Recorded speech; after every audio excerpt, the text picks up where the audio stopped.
अपनी आंखें बंद कीजिए, गहरी सांस लीजिए और छोड़ दीजिए। आप असम की हरी भरी वादियों में हैं। ब्रह्मपुत्र नदी की लहरें धीरे धीरे बह रही हैं और मैं आपको ले चल रहा हूं अहोम साम्राज्य की एक लंबी शांत यात्रा पर। धीरे धीरे कहानी शुरू होती है। सन 1228 दूर पहाड़ों से एक नेता आया, सुकापा। वह युद्ध नहीं चाहता था, वह चाहता था एक घर, एक नया जीवन। उसने असम की धरती पर कदम रखा, लोगों से दोस्ती की और एक बीज बोया जो आने वाले समय में एक विशाल वृक्ष बनने वाला था। गांव कस्बे बने, लोगों ने खेतों में हल चलाया, तालाब बनाए, त्योहार मनाए, चराय देव राजधानी बनी। जीवन शांत और संतुलित था। हर दिन जैसे कोई नई सुबह, ब्रह्मपुत्र की लहरों जितनी कोमल। अहोम लोगों ने एक प्रणाली बनाई।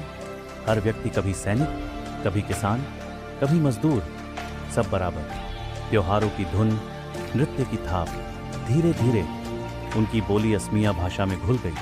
आज भी असम की संस्कृति मानो हमें धीरे धीरे लोरी सुनाती हो। जीवन में कभी कभी बादल भी आते हैं।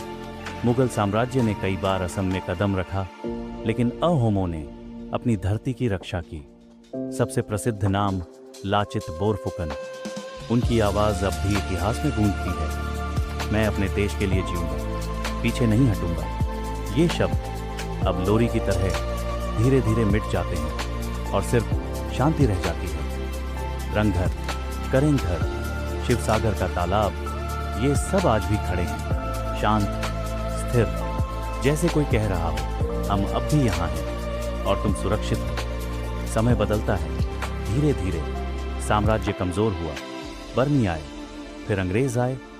1826 में अहोम साम्राज्य खत्म हो गया, लेकिन उनका नाम, उनकी यादें आज भी असम की आत्मा में जीवित हैं। अब रात गहरी हो चुकी है, ब्रह्मपुत्र की लहरें धीमी हैं, आपका मन शांत है, आपकी सांसें गहरी हैं।